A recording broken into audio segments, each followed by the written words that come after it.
buti nga yung anak niya na drug lord at saka yung ano niya, son-in-law That ay would be, ano, I take exception to that statement, Mr. Chair.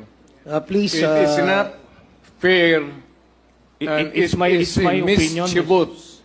It's my statement. opinion. Ikaw nga pinapapatay mo yung mga suspected others. session suspended. Wala ka na. Ano? Sani. Pinapagalit eh. Sani. Huwag kang mag-arte rito ng ganyan. You do not provide.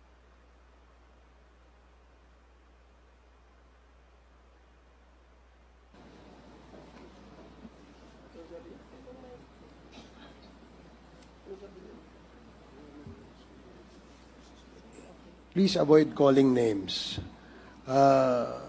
We can conduct this hearing professionally and calmly. So avoid calling names para hindi po tayo magkaroon ng sakitan.